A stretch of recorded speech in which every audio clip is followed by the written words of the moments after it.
Welcome back to Hold the Sugar podcast. I'm Jordan. I'm Kylie, and in theme with last week, we are going to be going over our current reads. We're going to touch on bookish news and gossip. We are going to state our cases on some characters specific to the books we have been diving into. And then we are going to go over our add it or scratch it list. Yeah. Because we love that. And you can check the descriptions for all of the timestamps for the different segments. And then we're also going to put in any spoilers down there too. So if you're nervous about spoilers, check the description for timestamps. We keep it pretty vague, but there are occasional things that we really like to just slips out sometimes. Hone in on. And yeah. All right. So we're going to get started with our current read. So we are going through Brimstone slowly. Okay, hold on. Actually, I have a couple things I want to say. Oh, so sorry, yes. I feel like we need to address a couple of things from last week. Oh, okay, of course, yeah. We need to clarify the Colleen Hoover movies because the names, because I feel like we did not do a good job. Did we not? No. Oh, whoops. And it was my fault. So the book that I read that I liked was Reminders of Him. You couldn't remember that, the book. Yeah, and that movie is coming out in the spring, I think, of 2026. I believe so. Yeah, and then the movie that I saw was Regretting You. So, and we still need to read that since we saw the movie. I haven't seen the movie. Yeah, we need to do that. But I need to watch the movie. Okay. And then the other thing is Alchemized. There's no second book. Okay. I thought maybe there was. There's not, unfortunately.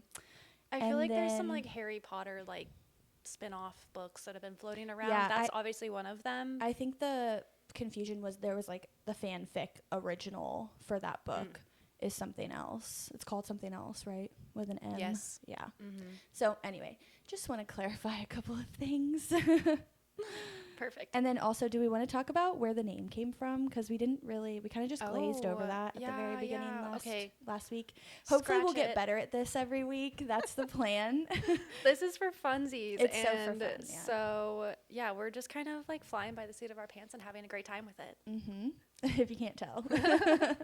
All right, but yes, do you want to go over our little... I'll let you do it. Okay. I think you do a great job.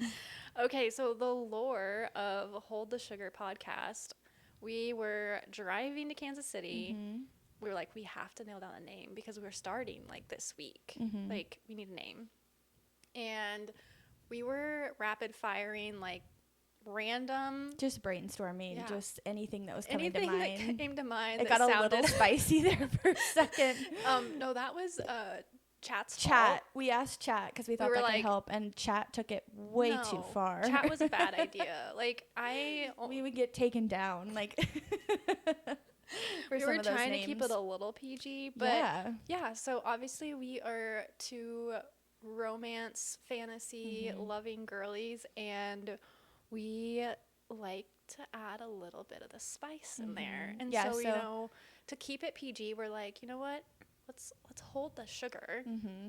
Well, Kylie came up with this cute little like sugar spice and everything like the little rhyme that everybody knows about girls, and we're just two girls having fun. So sugar spice, except maybe just hold the sugar. We'll take the spice. Yeah, it's fine. We don't need as much sugar anymore. Like we like our coffee a little bit. We like our wine a little more dry. Like we're maturing, right? Yeah. Anyway, so that's just a fun little explanation of where the name came from and kind of how it all started. Okay, sorry. Go ahead. Let's jump into Brimstone. Oh, yeah. Well, okay. No, do we want to do our little, like, easy read? So sure. We're going to do kind of, like, to be, I don't know, make it our own. And also, like, not everybody's into fantasy and not everybody's going to be reading the same, like, fantasy novel. So maybe to kind of make it a little bit more inclusive, we're going to do, like, a fun little easy read in between like our chapter segments that we do with Brimstone or whatever novel we're doing.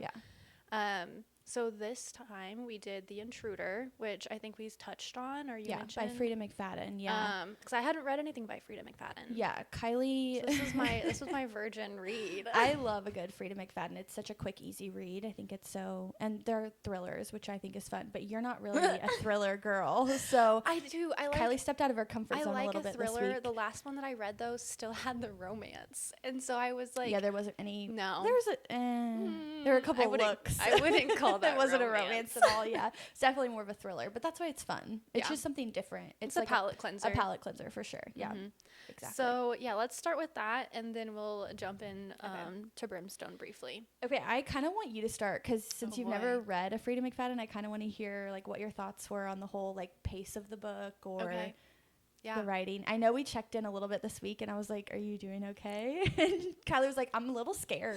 Yeah. And then I read it after you because at that point I hadn't started it, and I read it after you, and I was like, "Well, this book wasn't that scary, so I'm a little nervous for you to read anything else by her." Oh no! Don't tell me that. So tell me your thoughts. Like, what were you? So at first I was like, "Oh yeah, like this is fine. This is easy, like enjoyable." Okay, were you like totally like assuming that the then POV was the girl currently? Yeah, that's a trend with Freida McFadden is like there's always some sort of twist. Yeah, and usually it's at least one twist, sometimes two or three. For a second I thought sometimes it's like a twist, and then you're like, oh, the book's wrapping up, and then there's like a twist, and then the book ends, and you don't get any resolution whatsoever. Oh, great. Yeah, but that's kind of the fun part of like her reading style. It's just different. Like I've heard so many good things with like The Housemaid and everything, which I still really want to read. But yeah, we were like, I don't know, 3/4 of the way through, and I was like, they're all gonna die. Nobody's falling in love. Like this is gonna be a waste of my time, and I'm gonna be mad at Jordan for making me read this. Like there was just a little part of me that was like kind of thinking along those lines. Yeah. But then in my head, I was like, if these two people, Casey and Lee, I was like, if they don't end up like taking this girl in and falling in love and like not my kind of book. But actually, I mean, I wasn't too far off. Yeah, that kind of happened, but you're right.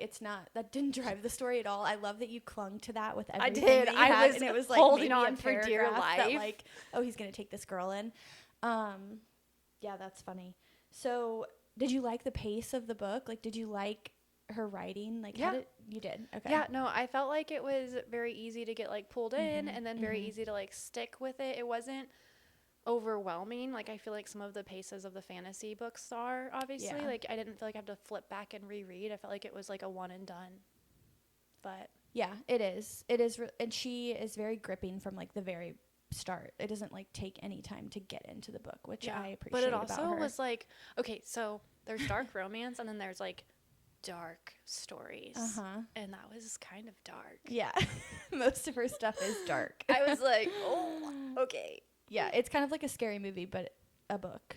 Yeah, that's good. I did okay. I was honestly a little bit nervous, like going to bed at night. I was like, am I gonna have nightmares? It wasn't that scary. I liked it. My brain is just, I mean, I don't know. My brain is just so vivid with everything that I read. Oh, so it just obviously, felt really like, intense. Yeah, like watching it, it's even worse because it's like then I'm given those images. I'm not just creating them in my head. But even whenever I'm just reading something, I'm constantly like playing that over, and I feel things. I feel like really intensely. Like I don't know, like any type of like, like what am I trying to say? Aggressive or like not vulgar. Gory. There's another V word I'm thinking of. I don't know. Anyway. Violence. Yeah, but not that one. It wasn't very violent, though. No, but anything that's like painful, I very much internalize. And you hold on to it. So Freida McFadden might not be for you, actually. It's supposed to be like a fun little thriller and a mystery, and then you move on with your life. It. Yeah. And don't get too attached to the characters. Yeah, I'll have to remember that. I did think it was interesting the way that she did the two different POVs, which I feel like she does that a lot in her books. But what was so interesting about this one is you're right, 75% of the way through, we find out that these two girls that we're reading about, the adult and then the child, are not the same person when you just kind of assume. I feel like that's what she does a really good job of, is really like setting things up to where you just assume something without even realizing that you're assuming something. And then she like breaks that and you're like, well, she never said they were the same person. They don't have the same name. No, so it had why me did spiraling. I think that they were the same people? Go back. I did have to reread that because I was like, wait a second. I am either an idiot yeah. or this is what it's meant to be, which was it's also the case. fun kind of knowing that after you read a few of her books, then you go into the next one thinking, okay, she's not going to trick me this time. I'm going to figure this out, which is kind of what I felt like when I was reading this. And I got to the end, and Lee, she was talking to Lee, and I'm like, come on, girl. Like, that's Anton. Like, that is your childhood friend. I'm like, you're so dumb. Yes. Like, hello, Casey, wake up. Like, that's why he's too. acting weird. That's why he knew you. And then she still got me. It wasn't him. It was his brother. Yeah. So, which I thought was a good little twist. And then, of course, like you said, don't get attached or anything, because then at the end, it's like, oh, he's actually still alive. Oh, he's actually just down the road. But he doesn't want anybody to know that. Killing their dad. Sorry about you. Yeah. I hated that. I did, going back to the two separate POVs, I thought that was interesting the way that she did that, though, because then whenever we're introduced to the little girl and you're hearing about like her story, like actually we haven't read about this little girl. You meet the little girl in the shed and you're thinking it's the same little girl that we've been reading about, but actually that's the first time we're ever meeting her, and she was like a new character introduced 75% of the way into the book. That's so true. But you didn't know that. You just assumed it was the other little girl that we've been reading about this whole time, but really we've just been reading about one person. Well, and I think too, because the knife, the little switchblade that she had, it had a name on it, and like Eleanor, and like obviously like the main character, or no, the little girl. second POV, the then POV, was Ellie. Yeah. Ella, not Ellie. Ella. So I their was names like, were also really similar, which was a little bit. And then their backstories ended up being like, so it was definitely did that on purpose. Yeah, it was good though. I liked it. I thought it was fun. I'll give her another try. I feel like I need to read Housemaid. Yeah, well, yeah, that would be a good one. And it's... Is there romance in that one? Yeah, actually there is. Okay. There's a little bit more romance in those. That's what you're going to have to dangle that carrot in front of me. Like, just try it. I can't remember how much romance is in the first one, but I think in the second one there was like quite a bit more, maybe. Okay. It's been so long since I've read those books that it would be fun to do a reread, actually. Oh, perfect. The other thought that I had, because again, when I'm reading Freida McFadden, I'm always trying to figure out like what's her angle here. Where are we going with this? Roderick, the landlord, I think that was his name. Oh yeah, I thought he was going to be the murderer of something. Yeah, so I thought he was going to play a bigger part too, and I kept thinking maybe he is actually Anton's dad. Oh. And like that was the whole connection, because they described him as being like creepy and like maybe drunk or whatever, and like he's like gone. Anton, when he talked about him when he was little, like he was gone a lot, and so I'm like, well, maybe he is like the property, whatever, but that wasn't the case. So yeah, he really wasn't important at all. No, not really. He was just some creepy guy that was there. Lazy piece of shit. Exactly. Okay, let's move on. Should we just dive into Brimstone? Yeah. Okay, so this week we read Brimstone Chapters 1 through 5. So if you haven't read those, you probably shouldn't listen, because I'm sure we will spoil some things. But also, if you haven't read them, what are you doing? It's been out for a week. Oh my gosh, yeah. We're dying, like, I know, it was so just hard to stop at 5. So I think next week we're going to read quite a bit more of Brimstone, which will be good. Let's just start with the prologue, right? My sweet little baby Onyx. I didn't expect there to be a prologue at the beginning. I thought we were just going to dive right in. I so know. When I first saw that, I was like, ugh. I kind of got the feeling, oh, really? Yeah, I was like, just give me to the story. Okay. Just give me to the story. And then I got a couple pages in, and I was like, oh, this is kind of fun. I like this. Yeah, I'm wondering, like, did she write that later and then, like, just want to put it in there somewhere? You know what I mean? Because there wasn't really a timeline attached to it. No, and I felt like it could have been written in at any point in time. But yeah, it was kind of, I found it to be kind of random, like very sweet. I loved it. I'm so glad that we got that. But it was a little bit random. And after I read it, I was kind of like, and then they did just jump right in. I was like, I wonder if that was just a sweet little thing that she like wanted to put in there. And so then that's where it ended up. Yeah. Well, I liked it. I enjoyed it. I wasn't excited when I saw it, but I'm glad it was there. Okay, so chapter 1. Your note here is cracking me up. So Kylie made a note. It's, can we talk about how they shift and become prettier? Oh. I want to shift.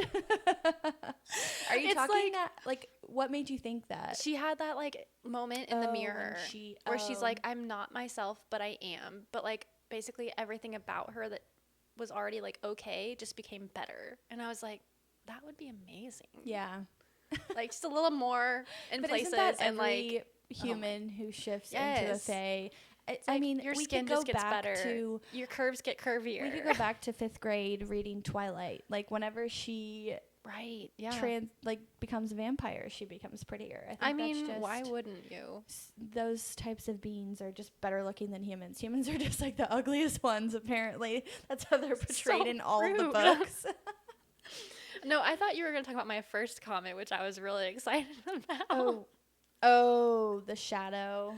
Like when he was like strapping the knife on her leg and he used his shadows to do it. Yeah. I was like, yeah, that was good. That was good. And then Carrion's over there like, yeah. I love Carrion's side character. He won't go, and he like won't get lost. No. Like he's around all the time. We're touching on that later. So I don't want to say anything, but yeah. So chapter 2, they brought in, your note here. Mm-hmm. They brought in that she was a virgin of the blood. I cringed when I was reading that. Really? Because I knew that that's what they meant when they called her a virgin. Oh, yeah. And then I was just like so embarrassed for her when she was like, I'm not a virgin. And it's like, she's like defending her honor. Oh my gosh. But like, oh my God. I was cringing. I was like, girl, sit down. Like you're supposed to be putting your best foot forward at this exact moment in time. Mm-hmm. And then you say something that makes you look like a silly little girl, you know? I can relate. But she is kind of a silly little girl compared to like all of these vampires. She just has no idea. She literally just got thrown in this like... I know, that's what I mean. Mess. Yeah, that is probably something one of us would do if we were in that situation. But I cringed. I felt so bad for her. I'm like, how are you going to come back from that? Okay, whenever I started like hearing this, I was just like, I immediately assumed she was going to drink from Taladeus because he made her. Oh, that's interesting. And I thought they were going to bring up like some human girl and she was going to have to like do something crazy. My brain is like roses and nice things, and yours is like worst case scenario. They're like, kill this girl. Because I was thinking like, okay, but maybe that's part of me because I'm like wondering if there's going to be some kind of like love triangle with Taladeus. So yeah, which is what we thought, but obviously that's not the direction that it's heading. I mean, yet we don't know. That's true. We're only 5 chapters in. But anyway, so I was thinking, oh, they're gonna make her drink from him because he made her, and then that's just gonna like intensify this like, love triangle, which she can also sense his emotions. Yeah, I kind of picked up on that a little bit. There's so much more to all of these connections that they have, and I'm really excited to learn more about all of that because it's very vague. They definitely have a really strong connection, her and Taladeus do, but then now since she fed on Kingfisher and they had their whole little moment, they definitely have like quite a connection going too. Yeah, and I want to understand like, what did they call it? Oh my gosh, I should have wrote that down specifically in my notes. They called it something like, because basically she bit him, and then it was almost like her venom was like going into him, which caused that reaction. And I'm trying to like, they called it something. Yeah, they did. It's a very specific term. Anyway, so then it was like a couple seconds before she actually like drank, and anyway, dosed him. Yes. Yeah. Yeah. And so I'm like, I need to know more details on this. Also, that was not. I was a little upset with Kingfisher in that moment because he should have prepared her for all of that. Yeah. He was the one that was like, feed off of me, and then maybe give her a heads up to. So also, like, you could have like 2 seconds, like, hey, do this, don't do this, go. Can she just feed off of him and not dose him? Sounds like those two? So those are two separate things. But she obviously that's the first time she's doing it. If you bite and don't immediately draw, then maybe that's the difference. And her body seemed to naturally be like, wait, because they like mentioned that like her body was like, and he had to wait like, a drink second, and he had to so I think the natural response is to maybe dose and then because they're like god mates or whatever, so that would understand why she wouldn't, and she didn't even know that there was a difference, and that was Kingfisher not explaining that, which was not cool in front of all these people. I would have been so mad. And she's just like in a daze. Oh, also, something else I wanted to clarify about that chapter is as soon as she does that, then she says that she can see like everything more clearly, like the paintings on the walls. It's like she, all these things came into view, and it was beautiful. She said like the place that she was standing at was absolutely beautiful. So she had an awakening moment. Yeah, is it an awakening moment and that's what all the vampires see, but nobody else sees it except for them. Maybe. I thought that was really interesting too. I hope that's touched on more. There's so much more we don't like understand or know. Can I ask a question? Yeah, of course. Okay. I just want to know how he hid it. Not gonna lie. Oh. Well, was he wearing some sort of armor? I guess he would have to be. Yeah. I mean, I feel like he never takes it off. He's always got some weird thing around his neck. But I don't really like the neck thing. No. I get it, but... Yeah, I'm sure that's what it was. But also he said he had some control because he knew what was about to happen. True. Well, he was able to kind of... Because they touched on at the beginning of the prologue, maybe, or at the beginning of chapter 1, they touched on how, like, human emotions are so, like... I loved how he said they just, like, share them so rudely, as if, like... Yeah. we're just, like, giving our emotions away all the time. Yeah. I'm like, okay. Not caring how they affect anybody else. I'm like okay. They're just feeling their feelings. It's like, I want to feel this way right now, sure. Yeah. Yeah, like we have so much control. But, yeah, it sounded like he was able to kind of just turn it off because he's had so much practice with his emotions and whatnot. Well, he's a lot older than her. And again, had a heads up. Thanks, Kingfisher. Thanks for the heads up there. I'm feeling weird about him during this second book. Like, and they fell in love too quick. Like, all this stuff. Is that what it is? I don't know. No, that's not what I was going to say. I think his character is, like, almost a little bit too nice right now. Like, his whole demeanor in the last one was, like, he was just rude, kind of. Like, you know? And now we're in this book and he's just like telling her that he loves her because he does, which I get, but there's not a lot of that like banter that we got in the last book of them kind of, which I get, it's because their relationship has moved forward, but she's also in charge now, and so I think I'm grappling with that a little bit because he's having to kind of be like her little sidekick almost, and part of the appeal to Kingfisher was like he was this like crazy in charge macho, and we haven't seen any of that yet, which I'm sure it's coming because of the war and everything that's transpiring and all of that. And the first 5 chapters were mainly about them in the vampire lore and like all of those places and trying to figure out how to get her to be queen, because they definitely have a plan going forward. So, but it is making me not as excited about Kingfisher, which leaves space for Carrion, who I'm loving, or Taladeus. I just don't know what to like expect from like, anyway, there's so much potential for both of those characters. Okay, so let's talk about, chapter 4. Oh my gosh, the creepy creatures. They're back, but worse. The feeders? Is that what you're talking about? Yeah. Oh, okay. Okay, yeah. So that was chapter 4. Calling them, where they showed up and basically... They were like in sync. And then they just like lost their minds. And then they were like sort of trying to siphon power. So then if the power was used on them, they like siphoned they could take it. Yeah. Which is a new development. I don't know if they can use it. I don't know that I don't think it specified whether or not they could use the power they siphoned, but then they would like not die. Like their heads and their bodies were like alive and in 2 different places. Yeah, that's a problem. Yeah. A big problem. Here's my thing in my little love and roses mindset. I hate when new characters like this get in the middle of my story. I'm like, Kylie's like, no, we had it figured out. We had a plan. Yes. You cannot be introducing. The world was healing. We were like falling in love. Everybody was good and dandy. And then now all hell breaks loose. There's still a war and everyone but it was kind of like dispersed at the end. I kind of forgot about it because we were so involved. Oh my gosh. Kylie, you really cling to the romance, don't you? I love it. It's, you know what? Stay there. That's a good place to be. In my own little bubble. But you were probably really stressed when you were reading that. Yeah. Yeah. I was just kind of like, whoa, this is weird. No, those are the kind what of are they going to do about these this? These are the kind of things that raise my blood pressure and make me sweat. Oh, see, it's going to make it more interesting. We're only in the first 5 chapters. I know. It's going to get worse before it gets better. I know. So you need to prepare yourself. I'm never ready, though. It's going to be good. Okay, so moving into chapter 5, that's also where we find out about the feeders being from Madra, which is so interesting, but also opens up so many questions. And let's just talk about Carrion for a second in this, because the way that Kingfisher is basically like, you need to leave. We're going to have a little war meeting. And Carrion's like, I'm not leaving. He's like, well, you don't know anything. And Carrion's like, I'm not leaving. And then they all have this little discussion. And Carrion's like, well, wait just a second. I think I do know something. And you know he was holding on to that information the whole entire time. He had to knew. I'm like, when did he know? I don't know. But he Was waiting for his moment to shine. He loves, like, the dramatics. Like, he loves to put on a little bit of a show. It's a power play, and I love that.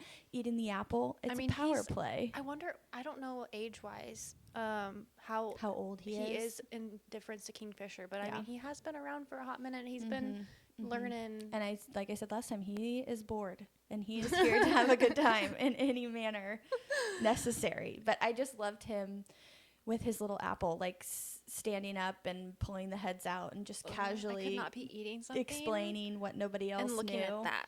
I know. That's what I'm saying. It's a power move. He's like so unbothered, you know? I love that for him. Yeah. It adds to his charm. Maybe he's the real man in the maybe group. I think he has a lot of room for character development too, which is going to be fun to see. He's definitely going to play some sort of big role in this war because he's the heir to the throne. Yeah, so that's. But he acts like he doesn't even want that. So I don't know. That's true. Come on. Who wouldn't? But I mean, he's gonna have to. Oh, okay. So going back to Madra though, like I don't understand. There's a lot of things that are unclear to me about the feeders. So we know that these are humans who have now been turned into feeders, but I don't understand how you make someone a vampire.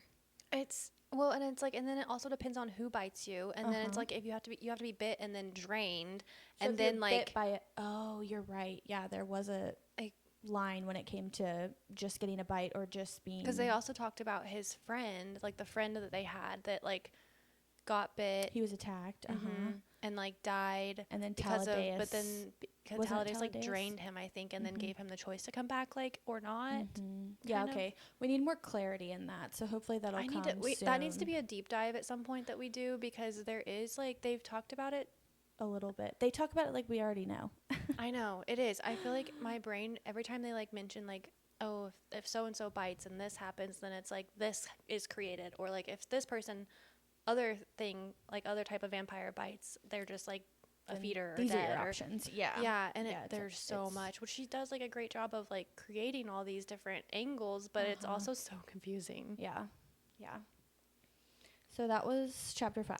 The one thing I wanted to touch on that I'm kind of interested and nervous to see how it plays out is there was a slight little like, I think I mention about the sunlight thing. Yeah, how she was like kind of affected by it, and then she also was like kind of having this desire that was like dormant but like kind of there to feed, and I was like, oh, how is this gonna play? I'm okay with the feeding, but can we just the sunlight the sunlight? I know. Like that's gonna be so problematic. It and also is. I feel like she should be immune to all of the negative parts of being a vampire, right? And they have just all cancel the each positive other parts out because she's half yeah.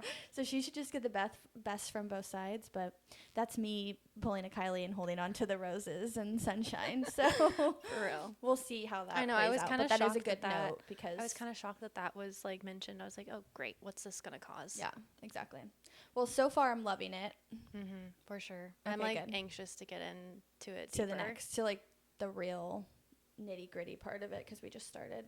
Okay, should we move on? Yep. Let's do our little like news segment. What's going on in the book world?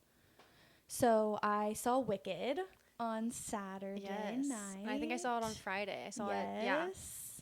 What'd you think? I loved it. Really? Yeah. I did like it. Don't get me wrong. Like I did like it. I thought the first one was better. That's so interesting. I thought the second one was better. Wow. Okay. I don't know. I think maybe just because it had more story to it. Like the first part is really a setup, and it's kind of a look back at their time at school, and you're meeting all the characters, and you're kind of figuring out what's going on and what's going on with the wizard and how he's trying to basically discriminate, all of these things. Whereas the second one, the character development was really... I loved how the Wicked Witch got like her redemption story, because part of the reason I don't love like is it Dorothy? What's Dorothy? No, is that the name of the movie? The Wizard of Oz? Yeah, that one. I obviously didn't watch it very much as a kid because it's kind of scary. It was kind of scary for one, and second of all, like it just painted the witch to be like this horrible person. Oh yeah. So I love a redemption arc. Yeah, it is good. I liked seeing Glinda and her whole development happens all in the second one. And you don't get anything from her in the first one. She's hilarious. Ariana Grande, I think, love her. killed that. She's gorgeous. I didn't know she could be funny like that, you know? I don't. And then, of course, the singing is amazing. Oh, my gosh. That makes me want to take vocal lessons. Yeah. Like, I mean, I did choir, but, like, I want, like, more. Well, I'm sorry to burst your bubble. I don't think you'll ever turn out to be quite like them, but you could sure give it a shot. No, I really liked it, and I like... I don't have time for that either. Let's be real. Yeah, one more hobby. I liked... what's his name? Fierro. Yeah. But can we talk about how he is, like, the most straight male in all the things that he plays, and yet it is such a tease because it's not true. Yeah, I know. Like Bridgerton. That's okay. I don't love mind him. it. No, I love him in Bridgerton, but it's just like it's so confusing. Yeah, because he's very attractive to the female eye. Yeah, and he's so good at playing like the male like interest. Yeah. Yeah, and I just like it you doesn't compute you believe for that me. he loves Cynthia Erivo in this movie, but also can we doesn't. talk about how he was literally engaged on like the steps to getting married, and then he's like in her bed. Yeah, that was quite a jump, wasn't it? It was a big jump. And oh my gosh, okay, this was the part. I was watching it with Molly. I leaned over, so that's like taking place. Like they're like getting all. Doing I mean, that they didn't get really hot and heavy, but they got like was clothes implied. were coming off. Yeah. Like it was. I was in the second row, literally the row in front of me, the very first row, children, just little there were a couple girls of with their children in our moms, theater, and I'm too. like, cover your eyes. I'm Oh, like, nothing really happened. I know, but I felt so awkward for Yeah. them. I was like, Yeah. if I was a mom and I brought my little like 6-7-year-old daughter, I would have been like, whoa. Yeah, but what do you do at that point? I don't know. Have a conversation later. That's all you can do. Well, I guess the beans are spilling at the end of the night. Yeah, you're right. That was the one part of the second one that I was just like, this feels a little weird because there was no like. It seemed forced. There wasn't like a conversation. There wasn't like a couple of days that had passed. Like he literally just decided that he was going to go with her, and he didn't just decide he was going to go with her. He decided that like we're in love now, and it was quite a jump. It was So yeah, I understand what you're saying, but it I rocked really my enjoyed boat it a little bit. And the clothes, like I Oh my love to gosh. look at the I clothes. want Glenda's wardrobe. It's so fun. But even her dress, Cynthia Erivo's dress that she was like wearing the whole time, it was the fabric on that was just gorgeous, amazing. I want to touch it. And then when she had her sleeves ripped off, I'm like, okay, girl, she had some muscles on her. Yeah, no, they both look so good. Yeah. Anyway, so. But also, I mean, she's holding on to that broom as it's like flying through the air. Like Yeah, you that's have true. to. She did like most of her own stunts. Yeah, I was like, she has So to have impressive. some muscle back there. So impressive. Okay, so I see you have a little note about a Netflix movie. Yeah, I didn't have see you this. seen that? No. Okay, what so is it? she was talking about Callie Hart was talking about her deal with Netflix in like one of the I think it was like in like one of the midnight release or press conferences. Oh yeah, that she did for Brimstone. And so yeah, so she couldn't tell us a lot, obviously, but she had some notes, and I know that she said that the production team is the same one that did the Love Hypothesis that's about to come out, and then some kind of alien thing that I'd never heard of. So it's like confirmed for Quicksilver. Is it a TV show or a movie? Movie. Oh, I kind of want a TV I know. show. I kind of do like. Well, okay, no.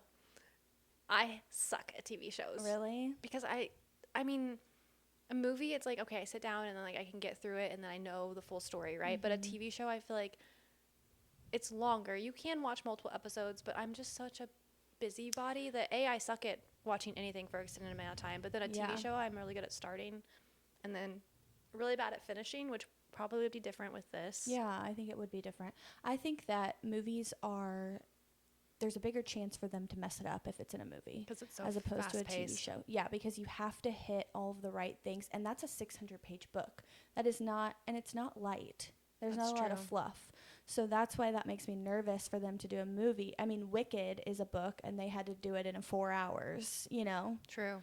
So it's something, that's how I feel. I feel like it should be given 4 hours. Well, and we also don't know how many books that she is.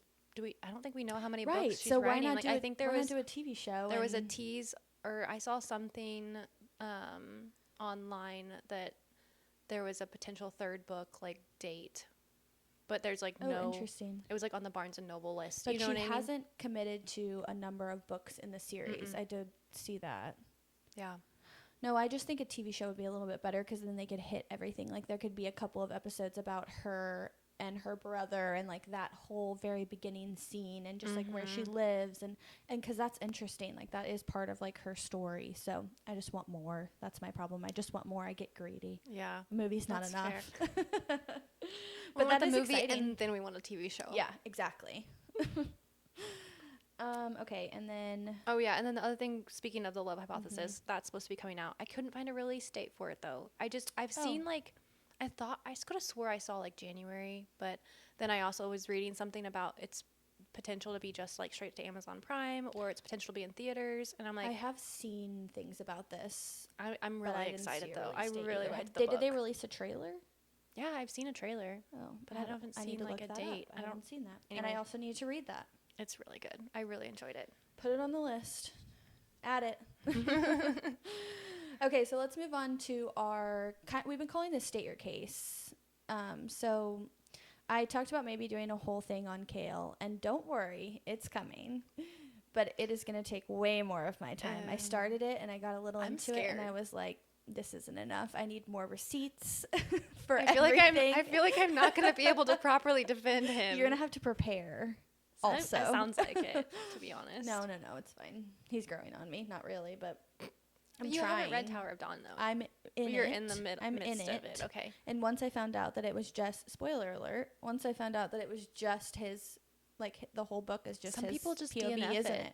Like some people don't even read it, and I don't understand. I understand, but I'm doing the tandem read, so like I'm so glad I'm doing the tandem read. There's no way I could sit through a whole book of just him and his problems.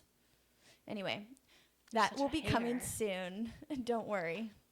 So instead, this week, we're going to just talk about Brimstone characters and kind of go through, which we kind of already started. But let's talk about Taladeus because we haven't talked about him very much. So let's start with him. Ren hates him. He does. And we trust Ren. I need to know why. Like, yeah. I need the receipts. Receipts. Timelines. Do you know what that's from? No. It's a Real Housewives quote. Oh, I've never seen that. Do you watch that. Real Housewives? Oh, no. I told you I don't do TV shows. You did. I'm horrible at that. That's different, though. That's not like a TV show. That's just Is that like more reality chaos. TV? Oh. Yeah. Okay, anyway, sorry. Off topic. But yeah, so now I'm like, is this setting him up to become a villain? Or is he... Taladeus? Yeah. Or is he, like, going to be a good person? He just has a lot of secrets. Because, I mean... The way that he like wakes up and Saris can like feel his like pain and like sadness. Like I think he's just been through a lot. For sure. He's been in a really tough spot for a very long time. So I just they're changing for him. I feel like his intentions are not bad. I think I'm gonna ride with Taladeus. That's the feeling that I'm feeling right now. I understand where you're coming from though, because Ren is a likable character and we trust him and his judgment. I just don't think he has the backstory. I think Kingfisher has the backstory that we don't. Taladeus, yeah, and Ren does not. Yeah, that's probably true because it's not his story to tell. I feel like that's Don't always you hate when characters say that. That's always it's like, no, actually, this is a book, so can you please tell the story? Okay, well that'll be fun to see how that plays out. Obviously, Ren, we love him, we trust him, and he can do no wrong. Yeah. And I know you have a whole thing about him and Everlane. I mean, it mentioned, there was a little, we got a bone, okay? I got a teeny little tiny chicken bone. And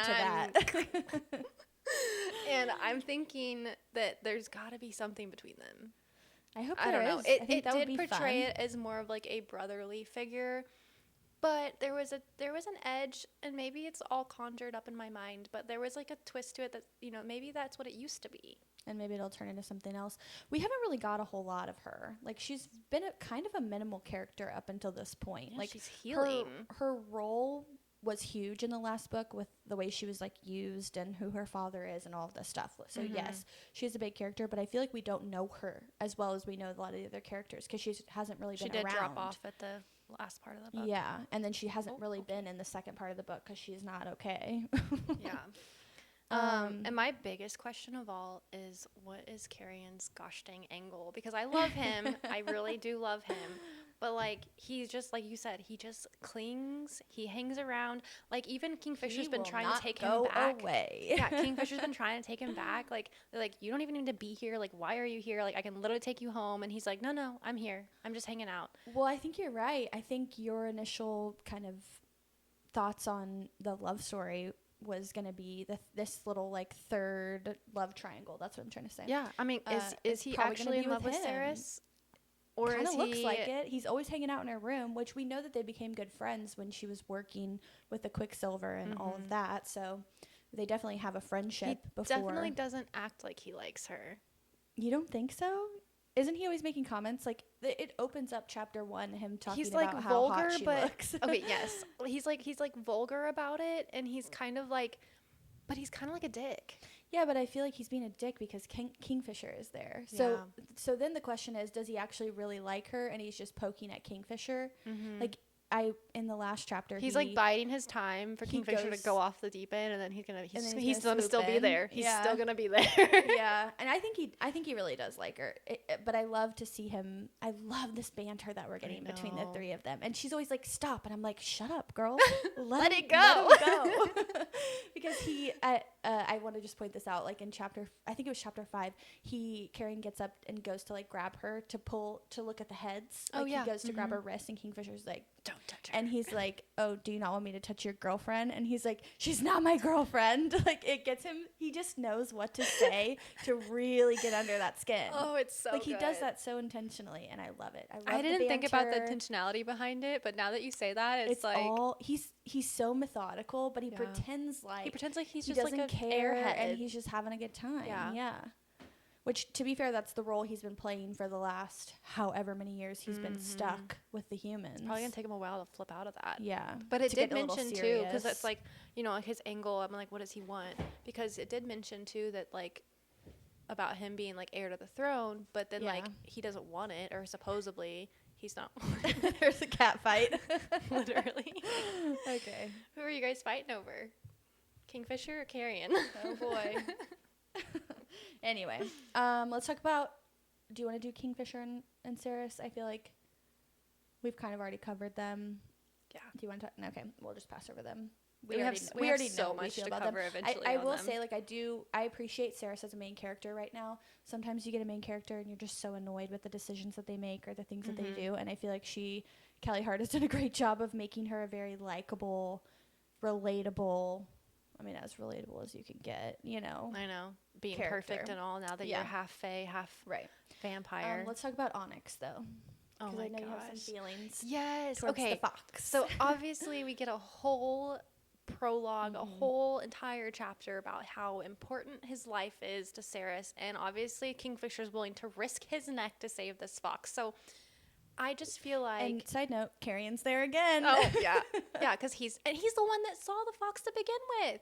He's like always looking out for. It's like, honestly, that's kind of sweet. Yeah, it is. Anyway, so I feel like Onyx has to have like. I mean, is he truly just a sidekick, or does he have a bigger purpose?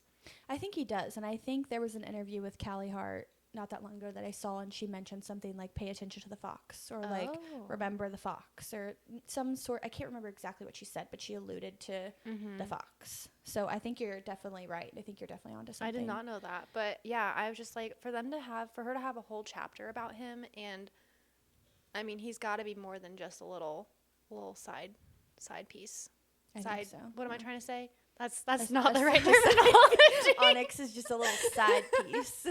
No, a sidekick. A sidekick, yeah. Sidekick. I was going to say character, but sidekick is the right word.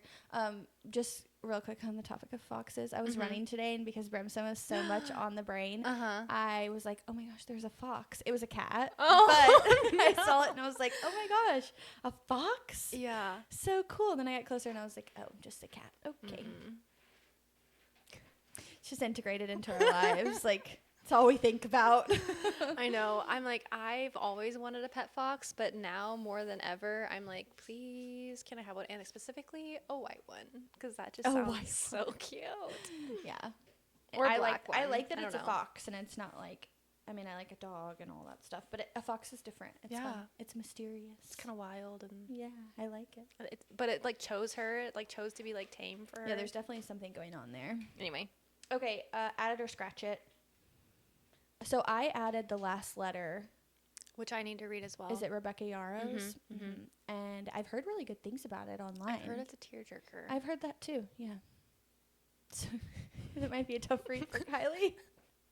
It's definitely romance driven, which will be fun. So I think we'll do that soon in the next couple of weeks or something, because I think that would be a good one to cover. One of the things that I moved up on my list, so it was already added, but I moved it up as of higher importance, is the off-campus series. Yes. Which might be what we start with, or have our little like palate cleanser this next go for round. Next week, I think we're gonna do that TV show is coming out really soon. Yes. Do you have a date for that or no? I don't. That's the one I did not look up. I just know it's actually I don't want to say that and be wrong, but I feel like it could be December. Oh, really soon. Okay, so I think it's coming out on Prime. I'm pretty positive it's coming out on Prime, because I was like, I need to get that. You need to get Prime. Well, I have it. We can share. I like my sister and I kind of share a couple. Amazon. A couple. Ooh, yeah.